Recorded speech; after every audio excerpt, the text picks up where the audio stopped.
Hello student, class 10th का mathematics का standard का क्वेश्चन पेपर है। सेट 1 34 इसका कोड है। तो जिन बच्चों का ये एग्जाम आया अपने आंसर चेक कर लीजिए, डिटेल सोल्यूशन कराने जा रहे हैं। ठीक है, तो एग्ज़ाम बताना कैसा गया आपका। अब इसका सोल्यूशन कर लेते हैं हम। मैथमेटिक्स स्टैंडर्ड का ये ओके।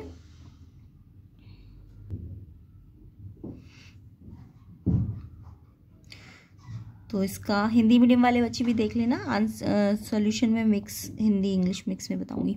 सेक्शन ए देखिए, फर्स्ट क्वेश्चन आया था the ratio of HCF to LCM of the least composite number and the least prime number is. तो आपको HCF और LCM का रेशियो निकालना था। पहले लीस्ट कंपोजिट नंबर पूछा था और फिर लीस्ट प्राइम नंबर। तो देखिए लीस्ट कंपोजिट नंबर की बात करते हैं अगर हम, तो सबसे पहले तो कंपोजिट नंबर क्या होते हैं, जो बाकी टेबल्स में आते हैं, मतलब अपने अलावा और टेबल्स में भी आते हैं, जैसे 4 6 8 9, ये सब कंपोजिट नंबर है। प्राइम नंबर क्या होता है, 2 3 5 7 11, ये सब क्या होते हैं जो अपने टेबल में आते हैं। तो आपसे लीस्ट कंपोजिट नंबर बोला है, तो लीस्ट कंपोजिट नंबर का मतलब सबसे छोटा कंपोजिट नंबर क्या है। देखो सबसे छोटा कंपोजिट नंबर तो 4 से स्टार्ट हुआ है ना, और सबसे छोटा प्राइम नंबर कौन सा है, 2 है। ठीक है, अब आपको क्या बोला है, इनका HCF और LCM निकालो।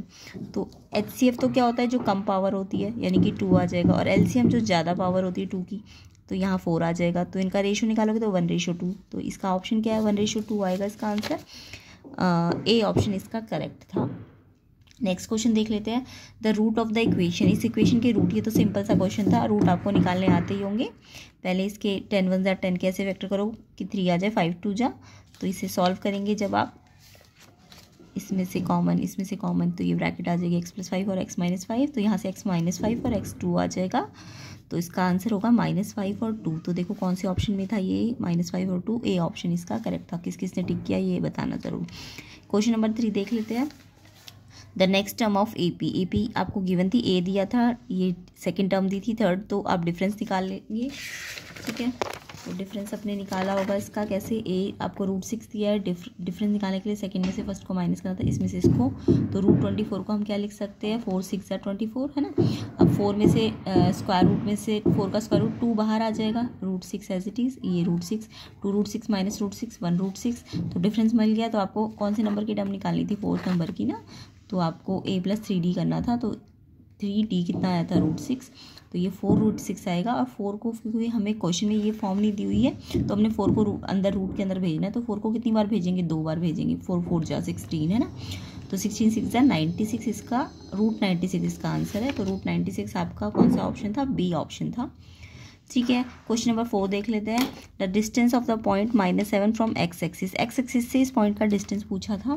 तो ध्यान से देखिए, अगर ये पॉइंट मेरे पास ये है -17 यहाँ पे, तो इसका x एक्सिस से डिस्टेंस मतलब ये वाले एक्सिस से डिस्टेंस पूछा है। तो यानी कि x एक्सिस से डिस्टेंस, तो जितना y पॉइंट होगा है ना, y का जो पॉइंट होगा वही तो इसका x एक्सिस से डिस्टेंस होगा। तो जो y कोऑर्डिनेट है इसका, वो इसका आंसर है। ठीक है, अगर y एक्सिस से पूछते तो जो x आंसर होता। ठीक है, तो अभी तो x एक्सिस से पूछा है तो y कोऑर्डिनेट, तो इसका आंसर 7 आएगा, option number B.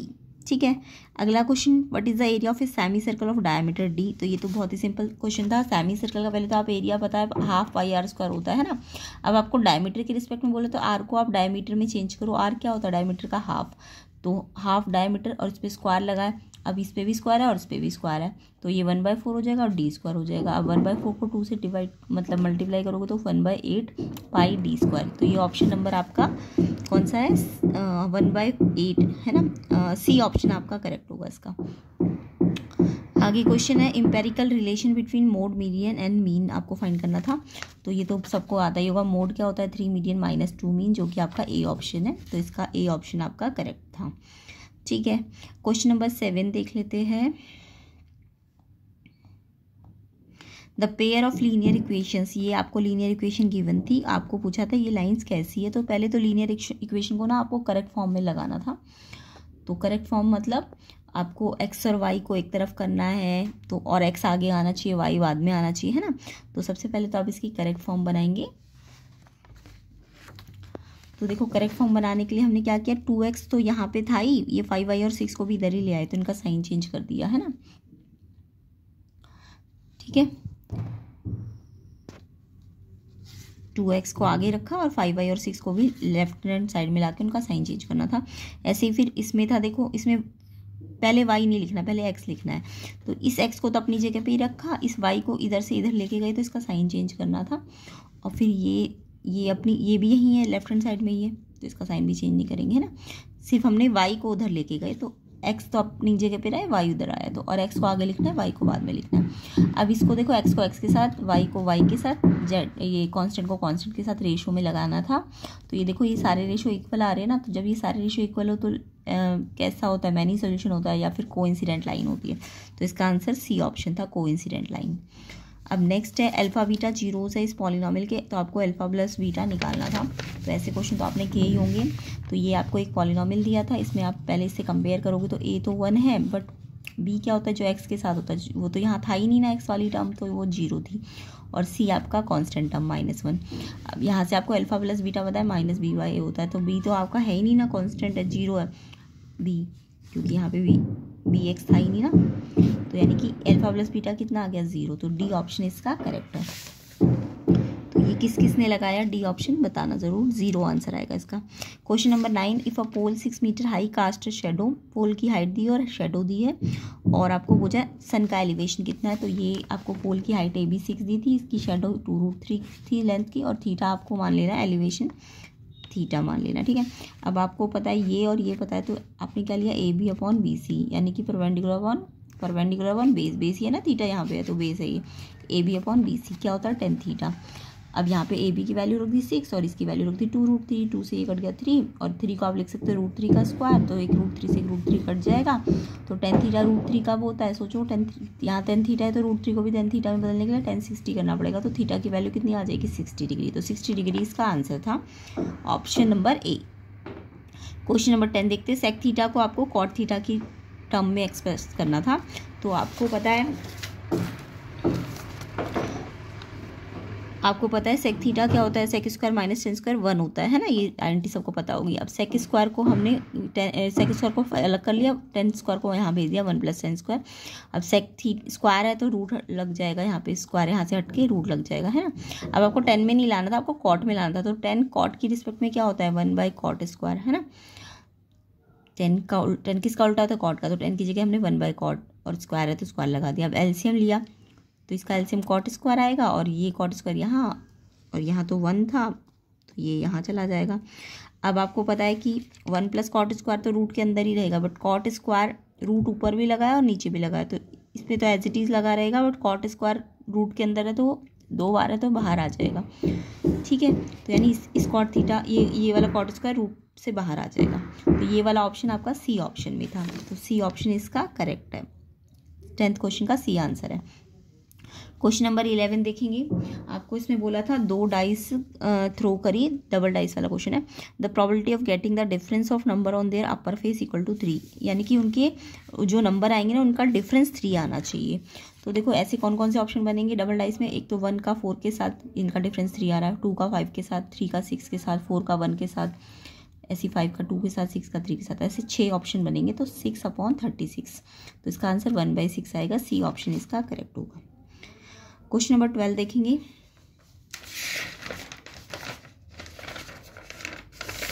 Question number 12 आपका सिमिलर ट्राइंगल में से था। तो देखो एक ट्राइंगल दिया हुआ है आपको ABC और QPR, ये ABC सिमिलर दिया है QPR के, तो अगर ABC सिमिलर है QPR के, तो जब आप इसके इन्होंने साइड्स निकालने को कहा था मिसिंग, तो जब आपको ABC सिमिलर दे रखा है ना पहले से ही, तो आपको AC साइड दी है, तो AC साइड का तो किसके साथ रेशो बनेगा, QR के साथ, कॉरस्पॉन्डिंग के साथ, है ना, AC का QR के साथ। और फिर आपको PR निकालना है, तो PR का किसके साथ बन रहा है, BC के साथ, BC लिया तो इसका क्या लेंगे, PR लेंगे, है ना, क्योंकि ट्राइंगल सिमिलर तो दे ही रखे, तो हम आसानी से इसके कॉरस्पॉन्डिंग बना सकते हैं, इसका AC तो इसका QR, इसका BC तो इसका PR। अब ये 2 रेशो बराबर करने थे, अगर हमें AB निकालना होता तो AB/QP ले लेते हैं ना, पर वो निकालना नहीं है, तो यहाँ पे हमने ये वैल्यूज़ रखी, तो PR निकालना है तो क्रॉस मल्टीप्लाई करके x की वैल्यू 5/2 यानी 2.5 सेंटीमीटर, बी ऑप्शन इसका करेक्ट है। इस 12th क्वेश्चन का बी ऑप्शन 2.5। नेक्स्ट 13 क्वेश्चन देख लेंगे, distance of point -68 from origin से इस पॉइंट का डिस्टेंस निकालना है। स्टैंडर्ड के अकॉर्डिंग ये पेपर जो है बहुत ईजी आया हुआ है, स्टैंडर्ड वालों को नहीं तो हार्ड आता है, बट बहुत इजी पेपर आया हुआ है। तो ऑरिजिन आपको 0 0 दिया है, -6 8 दूसरा पॉइंट दिया है। डिस्टेंस फॉर्मूला लगा लेना ए बी के लिए। तो डिस्टेंस फॉर्मूला क्या है, ये माइनस ये, अब ये माइनस कर रहे हो तो ये प्लस हो जाएगा क्योंकि यहाँ ऑलरेडी माइनस लगा हुआ है। ऐसे ही इसमें से इसको माइनस करेंगे होल स्क्वायर, तो x2 - x1 का whole square plus y2 - y1 का होल स्क्वायर। तो 6 का स्क्वायर 36, 8 का स्क्वायर 64, इसका प्लस करोगे तो 100 और 100 का रूट आएगा तो 10 सेंटीमीटर डिस्टेंस आ जाएगा। डी ऑप्शन इसका करेक्ट होगा। क्वेश्चन नंबर 14 देख लेते हैं। In the given figure P Q is a tangent to the circle with centre O if O P Q X है, पी ओ क्यू वाई है, X plus Y निकालना है। तो ये तो बहुत ही सिंपल है, ये टेंजेंट दी हुई थी आपको। टेंजेंट का आपको ये रूल बताया ना कि रेडियस जो होते पॉइंट ऑफ कॉन्टैक्ट पे परपेंडिकुलर होती है, तो ओ क्यू भी 90 डिग्री आना था। अब ये ट्रायंगल ले लो, तो अगर ये 90 है तो इन ट्रायंगल में ये इनका सम कितना आ जाएगा, एंगल सम प्रॉपर्टी लगाओगे तो एक्स प्लस वाई 90 डिग्री आ जाएगा। तो आंसर क्या होगा इसका, बी ऑप्शन। बी ऑप्शन इसका 90 डिग्री है। आगे देखते हैं क्वेश्चन नंबर 15। तो देखो 15 भी आपको टेंजेंट में से ही था। आपको 80 टेंजेंट दी हुई थी और OT की लेंथ दी हुई थी 4 और एंगल दिया हुआ था। तो यहाँ पे ना थोड़ा सा टेंजेंट और सर्कल वाला कॉन्सेप्ट और जो ट्रिग्नोमेट्री वाला कॉन्सेप्ट है वो दोनों लगने थे। तो आपको OT दिया हुआ है 4 और AT आपको फाइंड करने को बोला था। तो आपको एक रूल तो पता है कि ये टेंजेंट है ना, तो टेंजेंट पे ये कितना होगा 90 डिग्री होगा। अब 90 डिग्री पे आप ट्रिग्नोमेट्री अप्लाई कर सकते हो। जब एक साइड पता है और दूसरी निकालनी और एंगल पता हो तो हम क्या करते हैं, यहाँ पे 90 का एंगल बन रहा है ना, तो ट्रिग्नोमेट्री लगा सकते हैं। तो हमें ये निकालनी है और ये दी हुई है, तो हमने क्या किया, इनमें दोनों का रेशो ले लिया, TA/OT, बेस अपॉन हाइपोटेन्यूज। जहाँ एंगल होता है वहाँ बेस होता है, बेस अपॉन हाइपोटेन्यूज। तो हमने लिया TA/OT, बेस अपॉन हाइपोटेन्यूज। ये क्या होता है, कॉस थीटा। थीटा कितना है यहाँ पे 30 डिग्री। कॉस 30 की वैल्यू होती है √3/2। अब आपको OT तो पता ही था 4। अब ये 2 से 4 कट सकता है, चाहे तो आप ये 4 को यहाँ ले जाना फिर काट देना, ठीक है, समझ आ गया।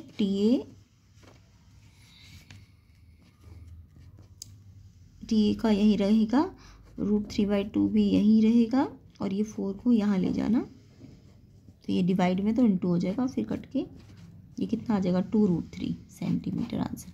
तो यहाँ पे थोड़ा सा कॉन्सेप्ट टेंजेंट का लगना था और थोड़ा सा ट्रिग्नोमेट्री का लगना था। 2√3 इसका आंसर आएगा। ऑप्शन नंबर ए करेक्ट है 15 क्वेश्चन का। क्वेश्चन नंबर 16 देख लेते हैं। In triangle ABC PQ parallel to BC, PQ BC के पैरेलल है।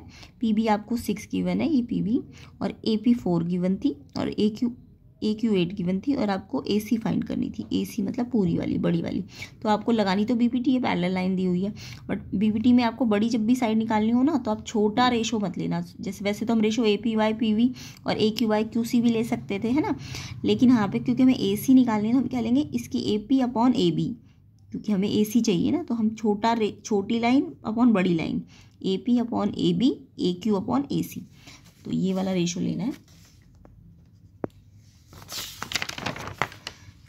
क्योंकि हमें यहाँ की AC चाहिए ना, तो हम वैसे तो हम ये भी ले सकते हैं, AP/PB बराबर AQ/QC, यानी कि BPT क्या लगती है, ये अपॉन ये अपॉन ये। लेकिन जब बड़ी साइड की बात करें तो छोटी साइड अपॉन बड़ी साइड, AP/AB AQ/AC, क्योंकि AC निकालना है। अब AP आपको 4 पता है, AB आपको निकालने के लिए इनको दोनों को ऐड करना पड़ेगा, तो ये 10 आ जाएगा और ये 8 दिया और बड़ी वाली AC।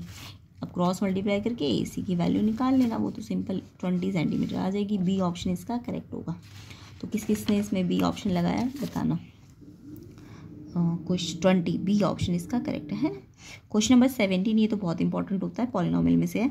पॉलिनोमियल एक्स दिया हुआ था आपको और आपको ये फाइंड करना था। तो आपने जब भी पॉलिनोमियल दिया होता है तो आप क्या करते हो, उसमें से पॉलिनोमियल की हेल्प से आप पहले ABC निकालते हो।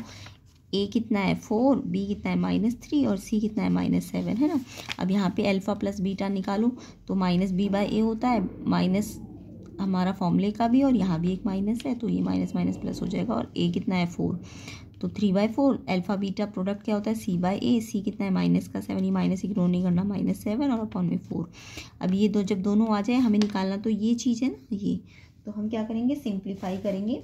तो सिंप्लीफाई करने के लिए 1/अल्फा प्लस 1/बीटा फाइंड करना है हमें। तो पहले इसका एलसीएम लो और फिर ये यहाँ चला जाएगा बीटा और ये यहाँ, तो अल्फा प्लस बीटा ऊपर आ जाएगा, अल्फा बीटा नीचे आ जाएगा। अल्फा प्लस बीटा हमने निकाला है यहाँ से कितना आया था हमारा 3/4 है ना, और अल्फा बीटा आया था माइनस का 7/4, 4 से ये रेसिप्रोकल हो जाएगा तो ये कट जाएगा 4 से 4, 3/7 इसका आंसर है, माइनस का डी ऑप्शन इसका करेक्ट है, माइनस का 3/7 डी ऑप्शन करेक्ट है क्वेश्चन नंबर 17 का। क्वेश्चन नंबर 18 देख लेते हैं। A card is drawn at random from a well shuffled pack of 52 card, probability निकालनी थी नॉट एन एस की, ध्यान से नॉट एन एस पूछा है। तो एस आपको पता है कितने होते हैं, 4 होते हैं ना, किंग क्वीन एस ये सब कितने होते हैं, 4 होते हैं। तो अगर आपको एस की प्रोबेबिलिटी निकालनी होती तो 4/52, बट नॉट एस की निकालनी तो 1 में से 4/52 क्या कर दोगे माइनस, क्योंकि टोटल कार्ड 52 होते हैं ना। एस की प्रोबेबिलिटी 4/52 है, बट नॉट एस की निकालनी तो 1 में से इसको माइनस करना है, या फिर आप ऐसे भी कर सकते थे नॉट एस वाले कितने कार्ड है 48 और अपॉन में 52, तो ये आंसर आएगा 12/13 डी ऑप्शन इसका करेक्ट होगा क्वेश्चन नंबर 18 का, D option 12/13। Question number 19 assertion reason देख लेते हैं। The probability that a leap year has 53 Sunday 2/7, अगर आपको लीप ईयर की बात कर रहे हैं और 53 संडे की 2/7 होती है, यस ये करेक्ट है, क्योंकि देखो लीप ईयर में 366 डेज होते हैं ना, और आपको पता है 1 डेज में कितने वीक होते हैं 7 है ना, तो इसको ऐसे कर सकते हो आप, 366 डेज होते हैं लीप ईयर में और एक वीक में कितने डे होते हैं 7, तो आप जब इसे डिवाइड करोगे ना तो ये आ जाएगा आपका 7 2 40, रिमाइंडर ना 2 आ जाएगा, तो ये 2 रिमाइंडर का मतलब 2/7 प्रोबेबिलिटी आ जाएगी, ठीक है। और अगर हम नॉन लीप ईयर की बात करें तो एक रिमाइंडर बचता है तो 1/7 प्रोबेबिलिटी आती है, तो ये 2/7 आएगी लीप ईयर के लिए। तो एजर्शन तो ठीक है कि लीप ईयर के लिए 2/7 प्रोबेबिलिटी आएगी, तो ये ठीक है, एजर्शन आपका एजर्शन करेक्ट है। बट रीजन में आपको बोला है कि नॉन लीप ईयर में 53 संडे आने की 5/7 है, तो देखो नॉन लीप ईयर में तो 365 डेज होंगे ना, तो यहाँ तो एक रिमाइंडर बचेगा तो 1/7 आनी चाहिए प्रोबेबिलिटी, इन्होंने कितनी कह दी 5/7, तो ये तो फॉल्स है आपका, रीजन आपका फॉल्स है बट एजर्शन ट्रू है, इसलिए आपका आंसर सी ऑप्शन आएगा इसका, क्वेश्चन नंबर 19 का सी ऑप्शन है करेक्ट। क्वेश्चन नंबर 20 का देख लेते हैं।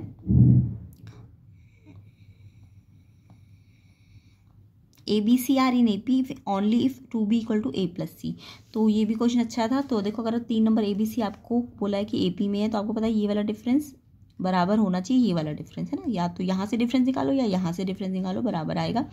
तो यहाँ से देखो B को एक साइड कर लो, B यहाँ माइनस का प्लस हो जाएगा तो 2B हो जाएगा, और ये A वहाँ चला जाएगा तो 2B = C+A करेक्ट आएगा। अगर ये AP में तो ये आएगा आपका है ना, 2B = C+A, तो एजर्शन आपका ट्रू है।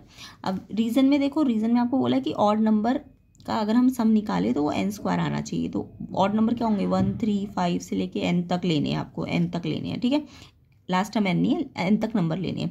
तो आप सम का फॉर्मूला लगाओ n/2 2a + n-1d, 2a कितना है इसमें 1 और डिफरेंस कितना आएगा 2, तो यहाँ पे हम a की जगह 1 रखेंगे और डिफरेंस की जगह 2 रखेंगे, तो इसको सॉल्व करेंगे तो ये n² ही आएगा, सॉल्व करके देख लेना।